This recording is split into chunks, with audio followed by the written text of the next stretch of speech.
Hello everyone, I am श्रुति गुप्ता और non continuous memory allocation की series में आज हम बात करने वाले हैं सेगमेंटेशन के बारे में। अपने लास्ट वीडियो में हमने देखा था पेजिंग के बारे में। तो पेजिंग भी क्या था? एक non continuous memory allocation method था जिससे मेमोरी को एफिशिएंटली मैनेज किया जा सकता था। लेकिन उसमें प्रॉब्लम क्या थी, क्यों हमने सेगमेंटेशन को यूज किया, ये हम समझने की कोशिश करते हैं। तो पेजिंग में क्या था कि किसी भी प्रोसेस को हम इक्वल साइज के पेजेस में डिवाइड करते थे।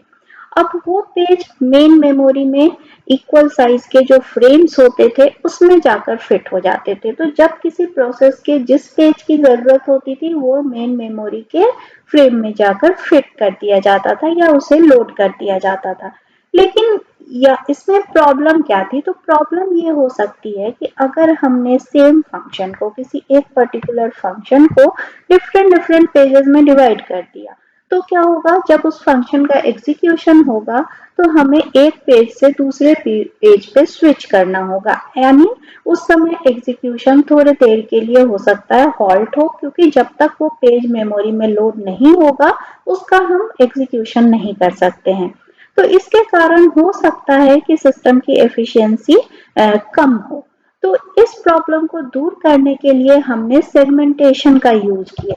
अब सेगमेंटेशन क्या है? यह भी एक मेमोरी मैनेजमेंट टेक्निक है जिसमें नॉन कंटिन्यूअस मेमोरी एलोकेशन होता है। लेकिन पेजिंग और सेगमेंटेशन में डिफरेंस क्या है? पेजिंग में मेमोरी सेम साइज के फ्रेम्स में डिवाइड होते थे, जबकि सेगमेंटेशन में मेमोरी वेरिएबल साइज में डिवाइड होते हैं, यानी मेमोरी इक्वल साइज के फ्रेम्स में डिवाइड नहीं होते हैं। और किसी प्रोसेस का हर पार्ट क्या कहा जाता है? सेगमेंट कहा जाता है। और हर सेगमेंट में एक तरह की चीजें होती हैं। जैसे फॉर एग्जांपल यहाँ हम देखें तो हम एक सेगमेंट हो सकता है जिसमें हम मेन मेथड को लोड करें, और दूसरे सेगमेंट्स ऐसे हो सकते हैं जिसमें हम लाइब्रेरी फंक्शंस को लोड करें। इसी तरह के और अलग अलग सेगमेंट्स हो सकते हैं। तो हर चीज के लिए एक पर्टिकुलर सेगमेंट होता है। जैसे कोई डेटा स्ट्रक्चर है तो डेटा स्ट्रक्चर के लिए एक सेगमेंट हो सकता है, फंक्शंस के लिए अलग सेगमेंट्स हो सकते हैं। तो वो उनकी साइज वेरी कर सकती है।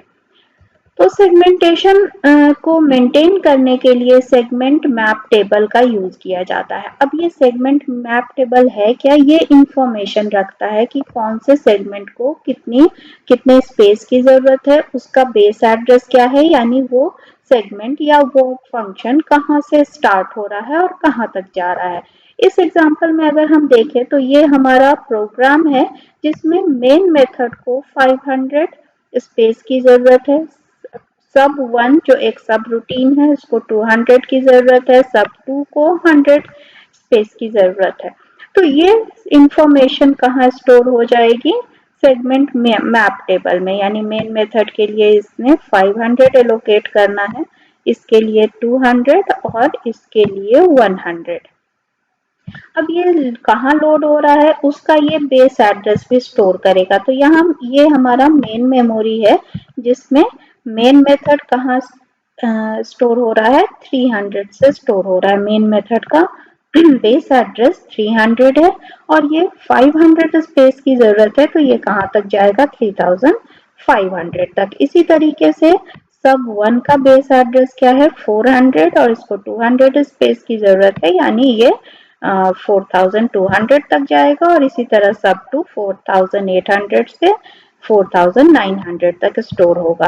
तो सेगमेंट मैप टेबल का काम यही है कि सारे सेगमेंट का लिमिट स्टोर करना है, उसके बेस एड्रेस को स्टोर करना है, और वो एक किस टाइप का सेगमेंट है ये इंफॉर्मेशन भी ये स्टोर करता है। ऑपरेटिंग सिस्टम हर प्रोग्राम के लिए सेगमेंट मैप टेबल जनरेट करता है जिसमें अलग अलग सेगमेंट्स डिवाइड होते हैं।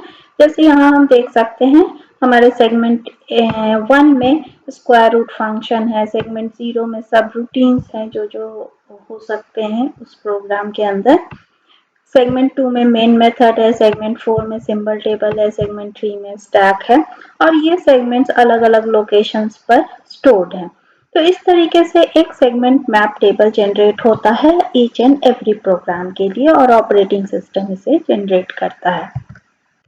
अब अगर हम सेगमेंटेशन के एडवांटेजेस की बात करें तो इसमें कई एडवांटेजेस हैं, जैसे नो इंटरनल फ्रेगमेंटेशन। तो पेजिंग में हमने देखा था कई बार इंटरनल फ्रेगमेंटेशन प्रॉब्लम आती थी, जो कि यहाँ सॉल्व हो गई है।